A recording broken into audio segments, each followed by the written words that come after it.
Hey, what is up guys, Murgerman4 here.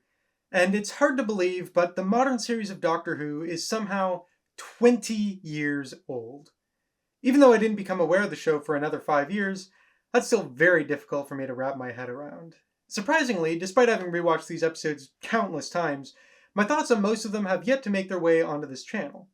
I didn't start making reviews until the return of Dr. Mysterio in 2016, and aside from my classic reviews inspired by the collection range and my 60th anniversary series examining my top 10 favorite stories for each Doctor, I've never really had an excuse to go back and fill in those gaps. But 20 years old? How can I resist?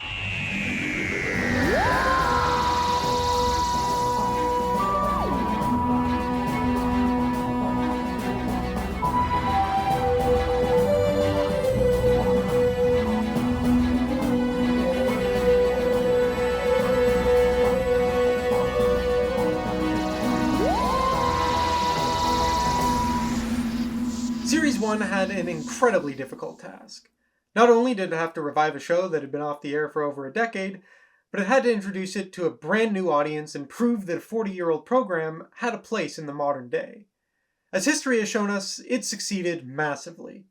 Whatever you might think of the show's current iteration, it's an incredible achievement that what Series 1 set in motion is still ongoing today. But while it was no doubt the perfect series for 2005, does it still hold up in 2025? Let's find out.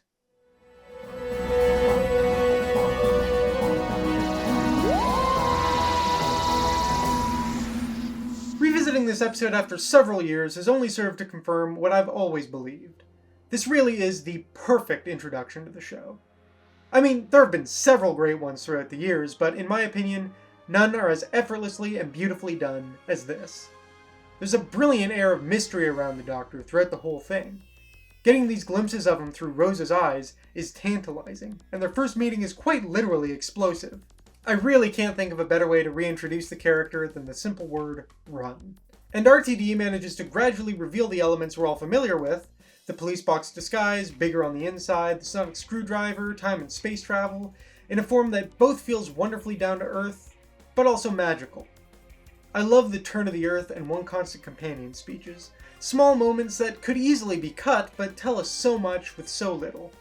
And I think it was a brilliant move to bring back the Autons as the first villain of the new era. A familiar monster for the old fans, easy to explain for the new ones, and a perfect pairing for RTD's predilection for domestic drama that could happen right outside your home. It really does feel like there's something for everyone here. Now, all this being said, the story itself is quite slight. Necessarily so, I think this was the right choice, but I also think that it means, as an experience, the rewatch value isn't quite as high as something with a bit more meat on its bones. This is unashamedly an introductory episode, which is fun to watch every once in a while, but I do feel like its strongest aspects are best enjoyed when watched sparingly, like in the context of a marathon or showing someone else the show for the first time. So it's not really an episode I put on for its own merits, so much as for what it represents, if that makes sense. Also, as good as RTD is with this down-to-earth style of Doctor Who, and at least in this era, he is very good at it, it's not my preferred style of the show, so that does somewhat limit my enjoyment of it. Emphasis on the somewhat. It's still very strong, and so, all things considered, I'm going to give Rose an 8 out of 10. A great start to the season.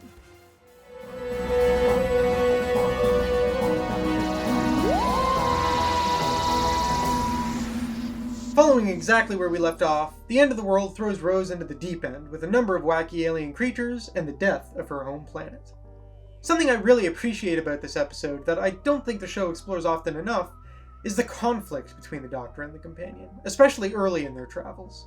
There was a moment here that really caught me off guard because recent companions are usually so sure of themselves, where Rose has a moment of doubt and panic as she realizes she's raced off with this man she doesn't even know to explore who knows what. And even today, it's just so refreshingly real. I'm also a big fan of the tension underneath the surface as the Doctor gets used to having a traveling companion again, who unwittingly touches the wounds still fresh from the as-yet unnamed Time War. I think it's brilliant too to bring us back to present-day Earth in the episode's closing moments, to remind us not only that everything is temporary, but also that that doesn't devalue the present. Life goes on, even amidst death. It's really these aspects of the story that stick with me, But it's also worth mentioning that I do really like the concept of visiting the Earth's death when it's been turned into an event for the rich, and I loved the wide array of wacky aliens on display when I was a kid, even if I find them a tad less amusing now.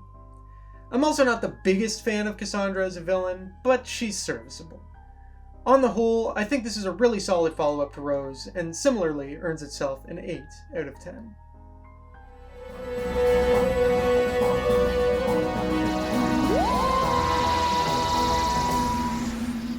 Our first guest-written episode of the new series tackles one of my favorite Doctor Who genres, the celebrity historical. Ghosts at Christmas with Charles Dickens? What could possibly go wrong? Dickens himself is a lot of fun, with Simon Callow bringing both a weariness and also, ultimately, joy to the role. While we don't explore him quite as much as I'd have liked, I do enjoy his arc of feeling like he's reached his peak before ultimately walking away from the adventure with a new lease of life, only for the tragic revelation that he'll soon pass away, unable to fulfill his new ambitions, to deliver a last-minute gut punch. But as the Doctor says, he's been brought back to life in front of our eyes, however briefly. I also rather enjoy the ghostly zombies that serve as the main thread of the episode. The designs are suitably creepy, and I like how they prey on the Doctor's compassion and desire to help. While I wouldn't call it a standout, The Unquiet Dead is an entertaining time, which I'll be giving a 7.5 out of 10.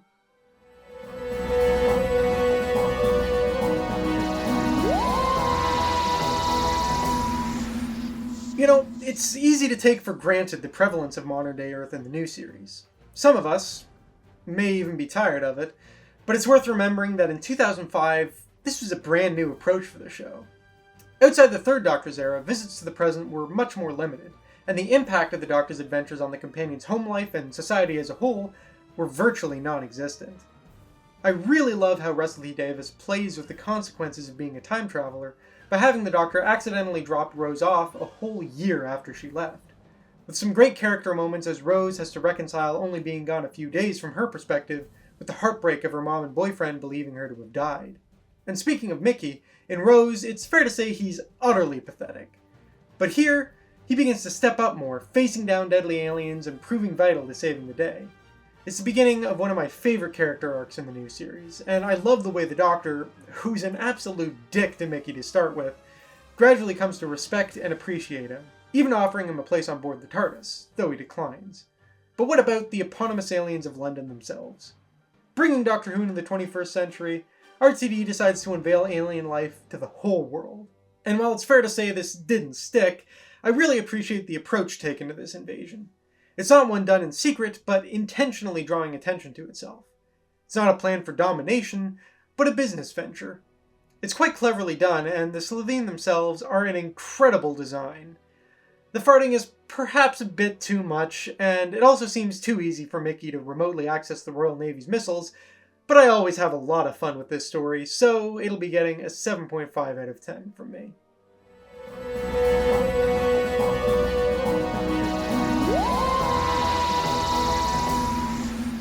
I'm not going to beat around the bush. This is the highlight of the season. And that's not to say that there isn't some stiff competition, but Dalek is simply a masterpiece. For many people, this will have been their first exposure to the Doctor's greatest enemy, myself included. And if there's one issue with this, it's that it's all downhill from here, because I don't think the Daleks have ever been scarier. It's a brilliant move to shelve the Dalek armies and just focus on an individual, to emphasize just how dangerous a single Dalek can be. The story fully convinces you that one Dalek, all on its own, would spell doom for planet Earth. It's utterly terrifying. And not just because of how unstoppable the Dalek is, but also the Doctor's reaction to it. Their first encounter is phenomenal, with the Doctor cycling through sheer terror, manic joy, horrific grief, and terrible rage in a matter of minutes. But not only that, as the episode progresses, the Dalek brings out the absolute worst in the Doctor, culminating in the chilling statement, "You would make a good Dalek." It's only Rose who's able to pull him back from the brink, who reminds him who he is and who he needs to be, and this point couldn't be better demonstrated than by Rose becoming more scared of the Doctor than she is of the Dalek. The Dalek itself, too, has been influenced, having absorbed Rose's DNA and beginning to doubt itself and its mission, a change that, for a Dalek, is a death sentence. Put all that together, and this story has gotta be a strong contender for best character work the show has ever seen. Add in a host of incredible performances, memorable guest characters, a superb setting, and a hauntingly atmospheric score by Murray Gold, and you get an episode that's nothing short of perfection. Dalek is an easy 10 out of 10.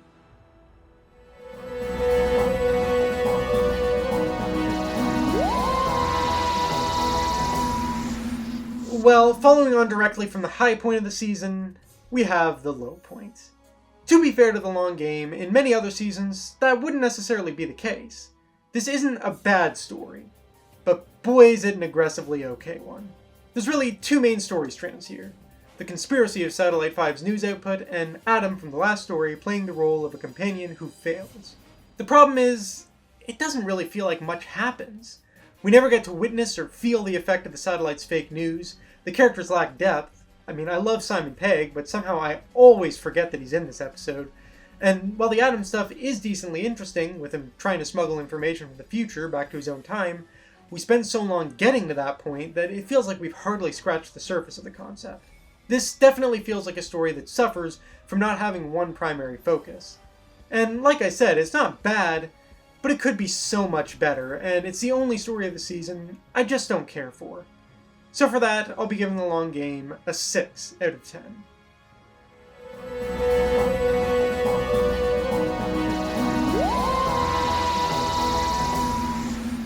Father's Day is one of Doctor Who's most personal, poignant stories, where the sci-fi takes a back seat and the character drama is allowed to shine. In a rarity for the show, we get to delve directly into a companion's personal history, as Rose wishes to meet her father who died when she was a baby. Initially, just wanting to be there for him as he died, she instead impulsively saves his life, resulting in one of the most electrifying confrontations between the Doctor and a companion that we've ever seen. The Doctor's obviously right to be angry, but it's easy to forget that Rose is only 19. Despite everything she's been through, she's barely an adult and still has a lot to learn. And frankly, how many of us would be able to resist that sort of temptation? I love the character of Pete Tyler, and his relationship with Jackie. It's refreshingly honest to see the characters not how Rose always imagined them, but as real people with real problems. This is a flawed man in a flawed marriage, but ultimately a good person. He sees through Rose's fairy tales, knowing that that could never be him, and it's heartbreaking as he realizes the truth of why she's here. That let alone not being a perfect father, he never got to be a father to her at all. But the story offers him a chance to make it up to her. As the world falls apart and the Doctor's plan fails, the only option left is to ensure history remains intact by killing himself. It's a beautiful sacrifice, full of courage and enabling him to finally be a proper dad to Rose, and it's bittersweet as he acknowledges how thankful he is for the few hours they've had together. If I do have one complaint, is that the character work is so strong that every time we cut away to the monsters, I can't help but feel a little disappointed. I mean, the Reapers do the job and are necessary for the story, but they're really not what I'm here for. Otherwise though, Father's Day is a wonderfully beautiful and utterly heartbreaking episode that's fully deserving of a 9 out of 10.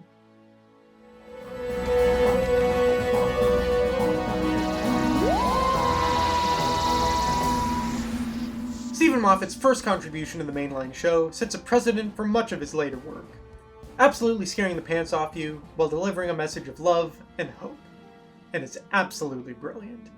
The Empty Child and the Doctor Dances gives us a perfect blend of history and sci-fi. We really get a feel for the period, experiencing the horror of war from a civilian perspective. But there's also some very clever use of alien technology being misused, and a con man from the future who ends up becoming an indispensable ally.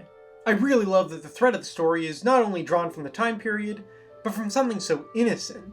The haunting image of a child in a gas mask looking for his mummy, but whose mere touch threatens to turn you into the same. It's a far more terrifying prospect than most traditional monsters, and the idea of physical injury as plague, caused by nothing malicious, rather alien nanobots that simply don't understand humanity and think that they're actually helping, is genius, and perfectly sets up the resolution whereby the process is reversed. These sorts of reset buttons can often come across as cheap or contrived, but it really works here, especially by making the boy's mother the key, and giving the Ninth Doctor a true, definitive victory after all the suffering he's experienced. He really deserved that everybody lives moment. I've also got to mention Captain Jack, a character who swiftly became a fan favorite. He's charming, capable, and misguided, but willing to grow and change. It's a great introduction to the character, and John Barrowman gives an incredibly charismatic performance, forming an immediate rapport with the Doctor and Rose that's tons of fun to watch. It's little wonder that this story has gone down as a modern-day classic. one which I'll gladly be giving a 9 out of 10 to.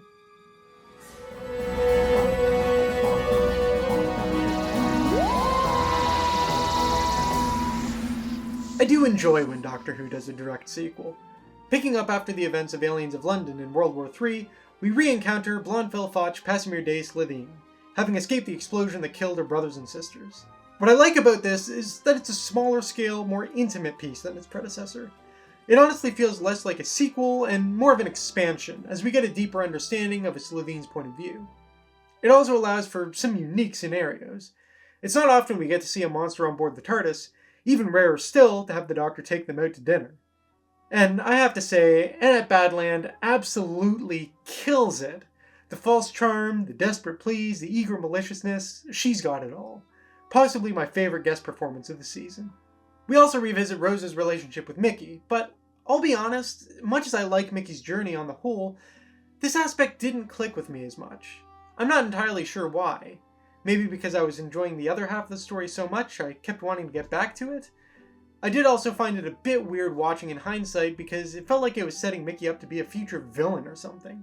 I mean, just look at this ominous shot near the end of the episode. But, yeah, I don't know. This material's good, but there's just something that's not working for me. I also admittedly feel this way about the resolution. It's necessary setup for what's to come in the finale, but while I like the idea of Margaret being given a second chance, I do think the whole Heart of the TARDIS thing is a bit too easy of a get-out. So it's not a perfect episode, but there is a lot of stuff that I really like here, particularly the material with the Doctor and Margaret, so overall, I'll still be giving it a 7.5 out of 10.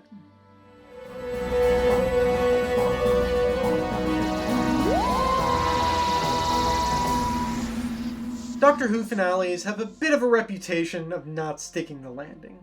Don't get me wrong, there's a lot of great ones, but Bad Wolf and The Parting of the Ways is perhaps the only one I've not seen anyone say they dislike.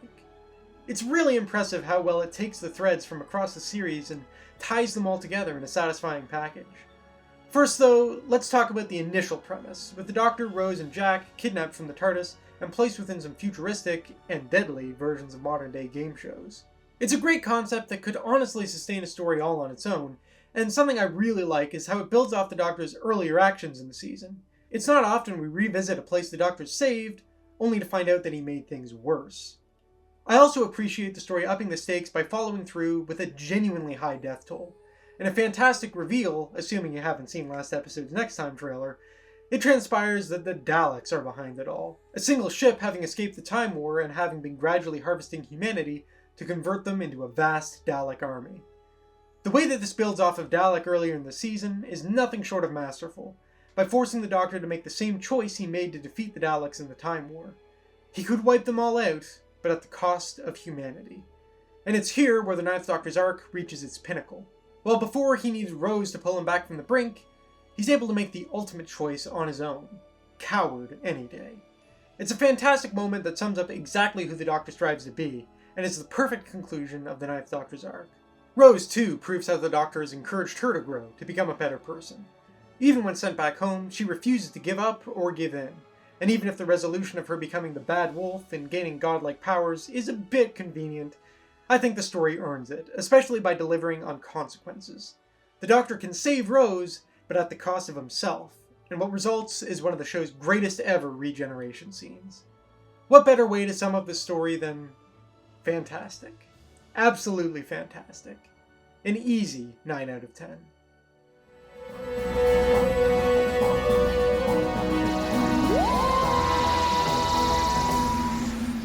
So I think it's pretty clear that I adore this season.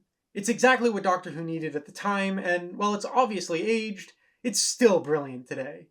The stories and characters are full of life and depth, the monsters are fun and scary, the series arc is carefully layered and satisfyingly answered, the social commentary unapologetically relevant. While the Ninth Doctor isn't my favorite incarnation, his arc is probably the single greatest journey a Doctor has been on, and Rose is the perfect companion to bring the show into the 21st century. And it's the perfect blend of new and old, acknowledging and using the show's history, but not being consumed by it, building off of it, but also not being afraid to stretch out and try new things. There are some aspects of RTD's first run of the show I'm not the biggest fan of, most notably his emphasis on modern-day Earth and domestic drama, but with Series 1, it still feels fresh and new and is definitely his best work in that regard. So, on the whole, this is one of the best seasons Doctor Who has ever produced over its history. And while it's not necessarily the kind of season I want to see all the time, in this instance, I wouldn't trade it for the world. But before we wrap things up, let's get our new series statistics started, so we can compare Series 1 to later seasons down the line. Firstly, how would I rank the stories from this season? Well, Dalek comes in at the top with a perfect score of 10 out of 10. Following that is The Empty Child and the Doctor Dances, Bad Wolf and the Parting of the Ways, and then Father's Day, all with 9 out of 10s. Then The End of the World and Rose, both with 8 out of 10. Aliens of London and World War III, The Unquiet Dead, and Boomtown, each with 7.5 out of 10. And finally, The Long Game and Last with a 6 out of 10. Altogether, Series 1 achieves an impressive average of 8.15 out of 10. Of course, this same score currently applies to the decade of the 2000s, Christopher Eccleston's era as the Doctor, as well as Russell T Davies as showrunner. In terms of individual writers, Robert Shearman comes first with 10 out of 10, Stephen Moffat and Paul Cornell each with 9 out of 10, Russell T Davies with an average of 7.67 out of 10, and finally Mark Gatiss with a 7.5 out of 10. For directors, James Hawes is first with a 9 out of 10, followed by Joe Ahern with an average of 8.88, Keith Boak and Euros Lyn both with an average of 7.75, and Brian Grant with a 6 out of 10. Finally, Rose starts off both our premiere and Doctor debut lists with an 8 out of 10, while Bad Wolf and The Parting of the Ways kicks off our finale and regeneration lists with a 9 out of 10. And that concludes my thoughts on Series 1. An incredible piece of television that the show has rarely matched before or since. But what do you think? Do you agree that Series 1 has stood the test of time? Or do you feel the decades have worn on it a bit? Let me know in the comments below. And with that, Murgaman 4, over and out, and I'll see you guys later.